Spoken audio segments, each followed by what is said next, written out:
Today we're going to look at the legend of King Arthur and how it's stretched into today's society.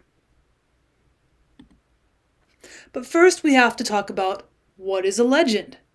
A legend is a traditional historical tale or collection of related tales popularly regarded as true, but they usually contain a mixture of fact and fiction. So then who was King Arthur? Well, ruins in England and history point to a probable Briton warrior. He may have been the son of Uther Pendragon and existed maybe around 450 to 550 AD. He likely led the Battle of Mount Badon in defeating the Saxons. So if he's a real person, this is who he likely was.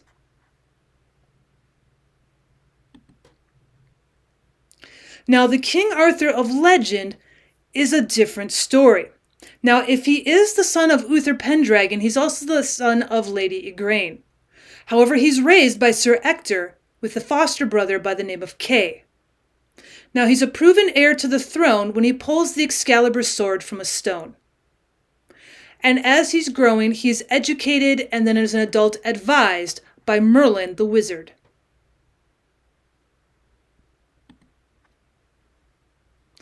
Where is King Arthur as a literary tradition?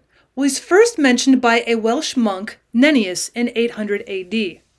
And this particular monk mentions a Briton warrior who defeats the Saxons in 12 battles. Although it's a Dark Ages type of a figure, Arthur is romanticized by the medieval writers.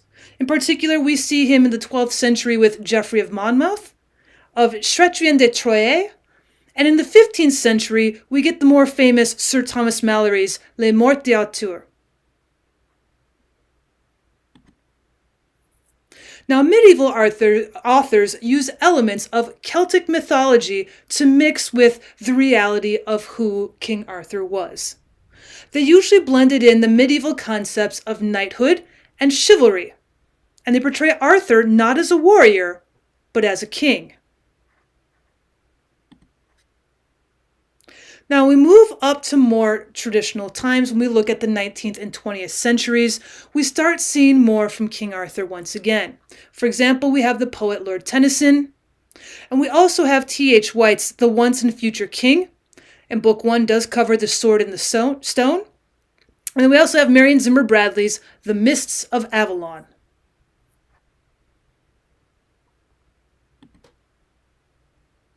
Now we look at some of the symbols from King Arthur's legend. We have the Round Table. Now this was a wedding gift from his father-in-law, and it's supposed to unite the country because Arthur creates the Knights of the Round Table. Each city-state or kingdom is represented by a knight. No one knight, including King Arthur himself, has more power than another. That's why there's no head of the table. It should then ideally create a democratic society.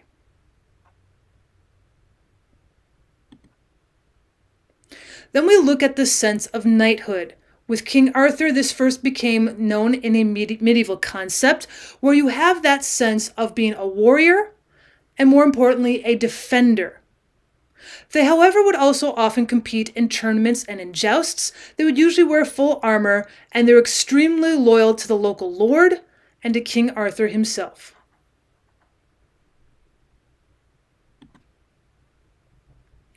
Also, with the Knights of the Round Table, they led by a code of chivalry.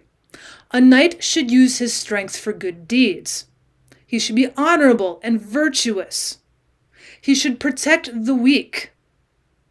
He should be courteous to gentlewomen and widows. He should respect and defend them, just as he defends the church. And lastly, as we start especially getting into the 19th and the 20th centuries, he should be inspired by love and romance. Now we also have the symbol of Camelot.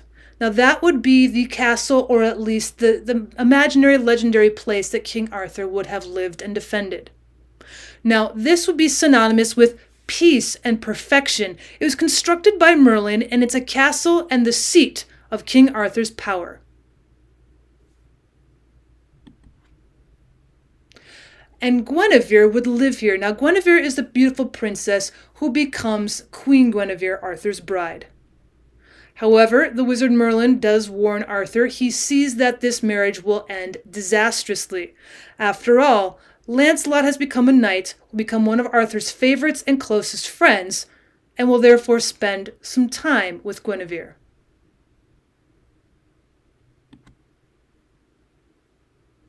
Now, other stories that we have affecting King Arthur, Sir Gawain and the Green Knight is one of the many stories that focuses on other knights of the Round Table. Now, the story comes at a time of peace, after the Round Table has been established, and Arthur is happily married to Guinevere. Now, Gawain is Arthur's nephew, a son of a sibling of Guinevere.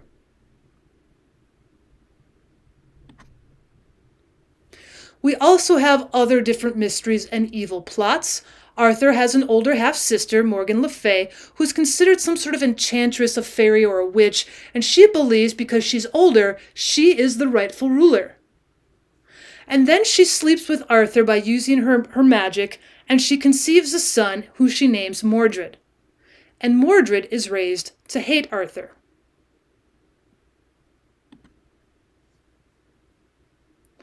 Now there's going to be trouble at home, because during the search for the Holy Grail, Arthur's life begins to fall apart. Now, some versions of the story have Arthur gone on 10 or even 20 years on his quest for the Holy Grail. As he leaves behind people to defend at home, Merlin unfortunately is seduced by a young woman who steals his powers and imprisons him. So now Arthur is left without an advisor. And upon his return, Arthur unknowingly knights his own half-son Mordred and invites him to the Round Table. Now, Mordred discovers Guinevere and Lancelot's affair, the two people that Arthur loved the most, and convinces the rest of the Round Table to capture Lancelot in the act. Well, Lancelot escapes, but Guinevere is captured and is to be burned at the stake for her treachery against King Arthur. Now, this leads to a civil war between the two and their knights.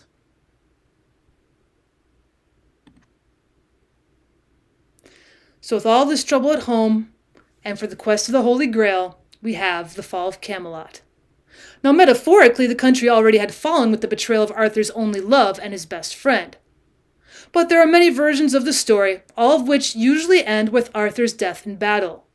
Some of the versions of his death include the following battles with the Saxons, the Romans, the Goths, the French, the Irish, with Lancelot himself, with his half-sister Morgan Le Fay, or maybe with his son/nephew Mordred. But all of the stories end with Arthur's glorious death in battle, all that any legendary king or hero could ask for. Well, that is it for King Arthur. If you'd like to learn more about the Knights of King Arthur or the legend of the Round Table or of the Holy Grail itself, please leave some comments down below and let me know what else you'd like to learn. And as always, I'd appreciate it if you'd subscribe.